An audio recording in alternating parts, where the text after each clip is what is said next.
కింద చాలా కుప్పలు చెప్పలుగా ఉండిపోయాయి ఆకులు. ఓ 4-5 గంపలు తీసుకొచ్చి వాటిల్లో నింపి వీళ్ళందరినీ పైకి వెళ్ళి ఒకసారి ఒక ఫ్లో ఒక యాంగిల్లో వేస్తేనే ఆ రియలిస్టిక్ ఫీల్ ఉంటుందని అయిపోయింది. భగవద్గీత కూడా పెట్టారు. ఎస్ అది అంటే ఆమె ట్రాన్స్ఫర్మేషన్ కరాటేలో ఫర్దర్ నెక్స్ట్ స్టేజ్కి వెళ్ళేటప్పుడు అప్పటి వరకు ఆమె brown belt, black belt is the next stage. అందులో వెళ్ళేటప్పుడు కేవలం ఫిజికల్గానే కాదు సౌల్ని కూడా షార్పెన్ చేసుకోవాలి అన్నప్పుడు ఆమె she gets introduced to Bhagavad Gita. అందుకే ఆమె షోల్డర్ మీద నుంచి వస్తుంది షార్ట్. ఓకే, సో మీరు కూడా you must have been much influenced by Bhagavad Gita కదా? Of course we all are. So దాని సారాంశం కూడా మనకి ఉంటుంది కనిపిస్తుంది మూవీలో. అంటే ఒక 2 మాటలు ఉంటాయి, కరెక్ట్ టైంలో పడతాయి. ఓకే, అండ్ ఇక్కడ there is a very crucial moment అనుకుంటాను. ఇది మీరు రివీల్ చేస్తే కథ ఏమైనా రివీల్ అవుతుందంటే చెప్పక్కర్లేదు, లేదంటే చెప్పచ్చు. అంటే జనరల్గా శుద్ధి అనే పేరు అంటేనే ప్యూరిటీ. సో నేను ఆ షార్ట్ దగ్గరే తన పేరు ఎందుకు వేసాను అంటే ఫస్ట్ టీజర్లో ఫైర్ ఇలా వచ్చేటప్పుడు అమ్మాయి ముఖం ఉంటుంది. So she as pure as that fire అనేది నా ఫీలింగ్. అందుకే ఆఫ్ ఆల్ ద విజువల్స్ నేను అక్కడే వేసాను. Correct, super. అండ్ పేరు కూడా చాలా అన్యూజువల్ నేమ్, జనరలీ ఎక్కడ వినలేదు. శుద్ధి Ayodhya. So that is the name that you chose for her. Anything particular అది పెట్టడానికి గల కారణం? One thing I like Ramayana, అందుకు సర్నేమ్ నేను అది పెట్టుకున్నాను. ఇంకోటి ఏంటంటే 2 ధా వస్తే ఒక వెయిట్ పడుతుంది. శుద్ధి అయోధ్య అనేది పలకడానికి శబ్దం బాగుంది. శుద్ధి అనేది ఐ వాజ్ వెరీ పర్టికులర్, అంటే మొత్తం ఆమె ఎంటైర్ క్యారెక్టర్ని రిఫ్లెక్ట్ చేయాలి అనేది. అంటే ఇప్పుడు మనం గోల్డ్ ఫైర్లో వేస్తే దాని క్వాలిటీ తెలుస్తుంది అన్నట్టు ఏ సిచ్యువేషన్ వచ్చినా ఆ అమ్మాయి నిలబడి అలానే ఉండిపోతుంది ప్యూర్గా, అన్టెయింటెడ్గా. అందుకని శుద్ధి పెడదామని పెట్టి. సో ఇప్పుడు నెక్స్ట్ వచ్చేసి మీ ఇన్స్టాగ్రామ్ని మేము స్టాక్ చేసాం. మీ స్టోరీ బోర్డ్స్ అవి చాలా ఇంట్రెస్టింగ్గా ఉన్నాయి. అంటే ప్రతిదానికి స్టోరీ బోర్డ్ వేయటము, even for teaser also I suppose కదా? టీజర్ కూడా నేను స్క్రీన్ ప్లే రాసుకుని వెళ్తాను.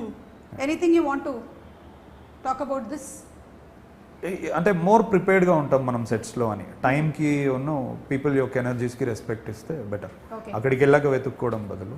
ఓకే, అంటే ఇప్పుడైతే మనకి స్టోరీ బోర్డ్స్ది ఎక్కువగా కనిపించేస్తుంది. I think most of movies especially in హిందీలో స్టోరీ బోర్డులు అన్నీ అయిపోయిన తర్వాతే I think they go for the movie shootings.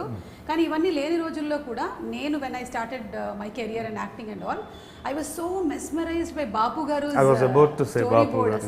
ఇప్పటికి కూడా గూస్ బంప్స్ వస్తాయి అన్నమాట. ఆయన స్టోరీ బోర్డు ఒక్కొక్కటి ఆ అమ్మాయి ఎలా తిరిగి చూస్తుంది అనే బొమ్మలు ఉండేవన్నమాట. అరే ఎలా వేసుకున్నారు ఆయన బొమ్మలు అని అనుకునేదాన్ని అప్పుడు.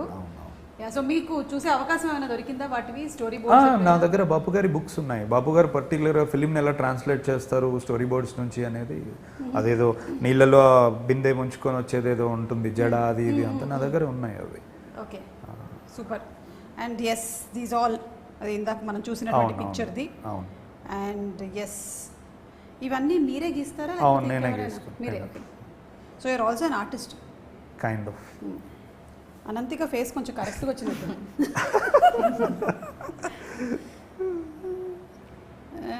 అండ్ సో అందరికి ఏంటంటే ఒక లైన్ మీద వెళ్ళడం కొంచెం ఈజీగా ఉంటుంది నా తల్లో ఉన్న చూపించడానికి. I mean for the DOP, the art department అందరికీ కూడా ఈజీ అయిపోతుంది with the story board that you have. Super అండి. ఓకే, సో ఇప్పుడు నేను కొన్ని క్వశ్చన్స్ అడుగుతాను. 8 to 1 కౌంట్ డౌన్ చేద్దాం. మీది 8 వసంతాలు కాబట్టి మనం 8, 7, 6 అలా వద్దాం అనమాట. ఓకేనా? రెడీ? కొన్ని మీకు కొన్ని మీకు. మీకు ఇష్టమైనటువంటి 8 ఫుడ్ ఐటమ్స్.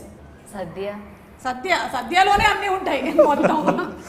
మీకు సంగతి తెలుసా, కేరళ సద్యలో అంటే అందరూ కాదు కానీ యాక్చువల్లీ 101 టైప్స్ ఆఫ్ పాయసం వడ్డించొచ్చంట. 101 రకాల పాయసం టేబుల్ మీద పెడతారా? కింద టేబుల్ మీద పెడతారు. మనిషి తిన్న తర్వాత కింద ఉంటాడు. చెప్పండి, అందులో పేర్లు చెప్పండి ఒక్కొక్కటి సద్యలో ఉండేవి. సాంబార్, అవియల్ మీ ఇద్దరికే తెలియాలి. ఇష్టు ఓకే.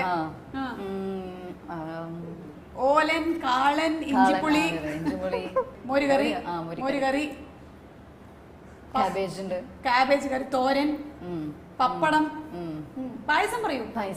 ഒരു 4 പായസത്തിന്റെ പേര് പറയൂ. പാലട, അടപ്രഥമൻ,